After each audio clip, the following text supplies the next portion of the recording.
Every job is noble. Training life for pay, making a contribution to society. Next, analyze how you are. And if you have some weaknesses, if you can't, doesn't seem like you can change, here's the key: get it covered.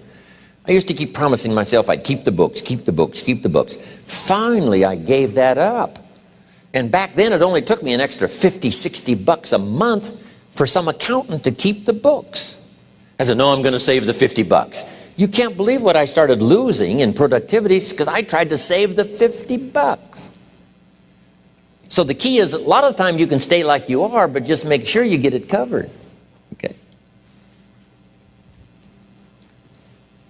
Next, beware of the telephone and all other systems of communication, especially the telephone at home and systems of communication at home. And here's one of the best lines I've got for you for the weekend. Let all communication systems serve you, but don't let them intrude. When it comes time to have dinner with your family, you shut off all systems, unless the ones that can take messages silently. Don't let the phone ring. Don't let anybody intrude, come through the front door nor the back door, nor through the telephone or any other device. So you can't reach John and his family when he's having dinner. The President of the United States couldn't get through.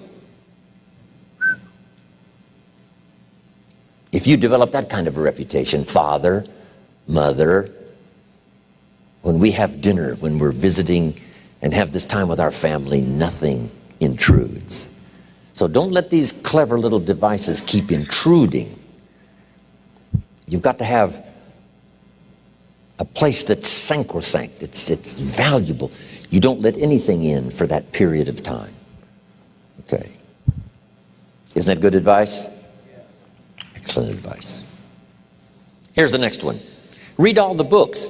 You know, I've only got a few notes here on time management, but if you've got some particular challenges, you run a big organization, a big corporation, you've got some challenges, there's plenty of books. Now, here's what's next. Just be more alert to the things that might be stealing your time. Here's why. Time is like capital. You can't let someone steal your seed corn. You can't let someone steal your capital. And you can't let someone steal your time. You must designate your time. And some of the time that you designate, you must not let anyone steal. Casual time, you might let someone intrude and steal a little bit and take a little bit, but not serious time. Key.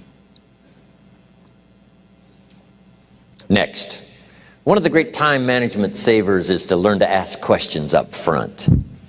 Sometimes you talk to somebody for an hour, and then you ask questions and find out if you would have asked those questions up front, you could have saved yourself an hour.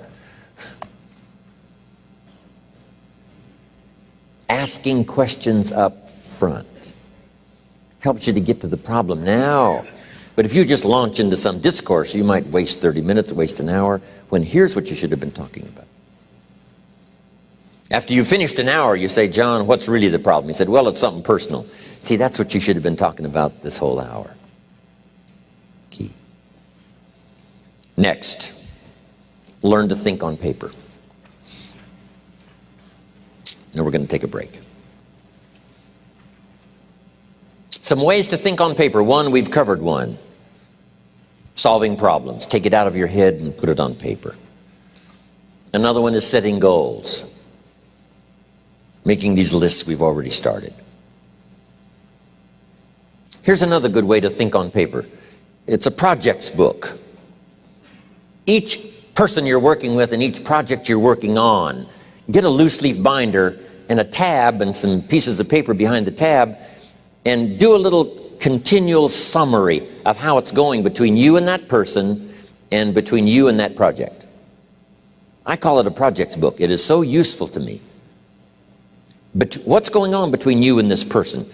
When you last got together, what did you talk about? And you got a few notes there. Here's what we talked about the last time we got together. Now when you get together again, you can review that so you'll know better what to talk about. When the president gets ready to travel and he's going to meet some important people, guess what they bring him? All these briefing books. Next, a day timer. Keeping track of all of your appointments. You know, mind is all filled with, you know, when to catch an airplane and when to do a seminar and when to sit down and have a conference, all the rest. Next is a game plan. You know, if you've got a house and the, you know, insurance is going to come due and some other things are going to come due, you just put it on a spreadsheet and make sure it's taken care of. Key phrase, take things out of your head and put them on paper. And the key is to just experiment with different ways that helps you to do that. Now here's the last one, thinking on paper, and that's to keep a journal. One of the things I'm known for around the world, have been now for 39, 40 years, is keeping a journal. Now my journal is not a, you know, it's not necessarily a, it's not like a diary. It might be part diary. You know, I'm flying over Ireland and I write down a few little things that impress me. Today I met this person. Wow, what an extraordinary event. Today I conducted this seminar in Rome. 1,000 people stood up and sang for me. I've got a little bit of a diary in there. But here's what primarily your journal is for: collecting good ideas. A journal is to collect good ideas on your health, good ideas for your business, good ideas for your future, good ideas for time management. Because I used to take notes on pieces of paper and torn off corners and backs of old envelopes and restaurant placemats. And I threw all this stuff in a drawer. It did not serve me well. I finally learned to get a bound copy, right? And just keep a journal, right? If I was here, I had my journal, I'd be taking notes, right? These 2 days in my journal. Now, if you're caught without your journal, you just take the notes. When you get back home, you put those notes in your journal, throw the paper away. Because we don't usually go through paper to review. But see, my journals now make up a significant part of my own library. My journal's all reserved privately for my children and my grandchildren. Can you imagine what I've collected over the years? It's unbelievable. There are 3 treasures to leave behind. I think you've already got those notes, right? Here they are. Number 1, your pictures. Don't leave the event unrecorded. It takes only a fraction of a second to say, here's who I was with.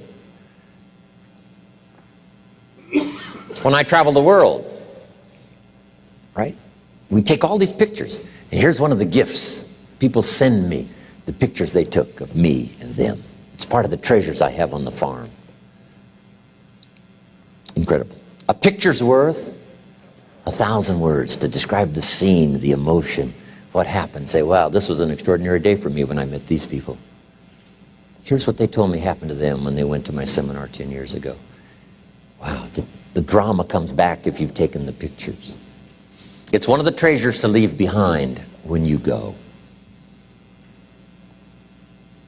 Remember the old photographs that we have now of, you know, 100 years ago, 70, 80 years ago, just a few photographs?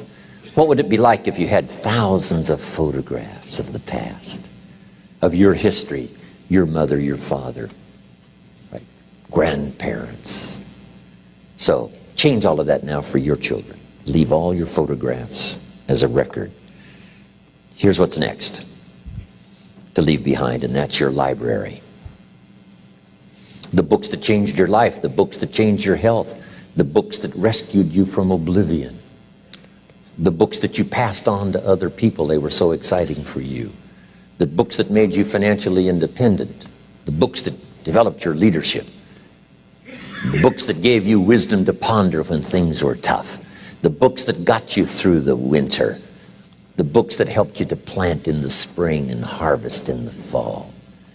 What a treasure to leave behind. If you do that, here's what's for sure. Your books will be more valuable than your furniture.